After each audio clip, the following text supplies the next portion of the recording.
Now this is the tutorial on settling ties and closing events. So I'm going to go into here to the scores, and I want you to see that there's a tie in Masterclass at 85, and it's not asking me to break this tie. And there are three reasons. One, I don't have all the scores. See, Adam Green doesn't have a score here, and the event's not closed. So first thing is, let me go ahead and put a score in for him. Adam Green. And we'll get that. We'll 5. just give him a score. He doesn't 5. need to be in the tie. 5. 5. Sorry, 5. Adam. What was the 60? 5. Okay, so 5. see, we 5. have all the scores, 5. but it's still not asking 5. us to break the tie. 5. So the Total other two score things that need 60. to be done is the event has to be closed, and the online registration has to be turned off. Now, when I view the scores, it's showing me that there's a tie for HOA, and I have the choice of settling it manually or settling it automatically, or I can auto settle all ties on the page. So there might be some ties in Hunter class, there might be some ties in your concurrence, so there's usually going to be a lot of ties through down the page. But I want to show you, for an HOA, a lot of times it would be a shoot off.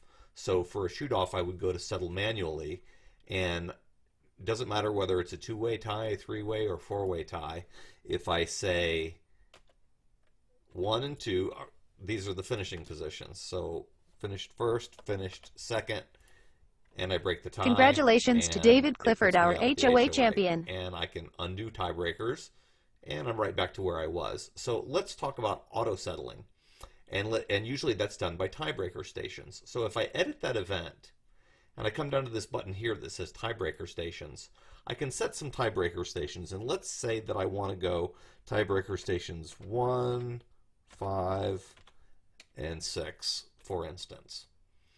And when I look at the scores, and just so you know what it's doing, when I go to settle manually, this is these two shooters shot on those tiebreaker stations. So by the tiebreakers, it's going to give it to me because at the first station I shot an 8 and Ala shot a 6. So if I just come in and I auto settle that, it's going to give it to me. Congratulations to David Just Clifford, like our that. So HOA now champion. let's change those tiebreaker stations, and let's just do a quick little compare. And we'll see that Ala had a better score than me on station 3. So let's go make station 3 one of the tiebreakers. We'll make it the first tiebreaker, and then that would mean that she would be the winner of this automatically. So now with station 3 as the first tiebreaker, if I look at the manual, you'll see that Ala would win it automatically. Again, this is where I would do it manually. But on an auto settle, it's going to give it to Ala. Congratulations Like so. to Ala Clifford, So our that's HOA where champion. We have our tiebreakers, and Congratulations to Ala Clifford, our HOA champion. Auto settle all at the top.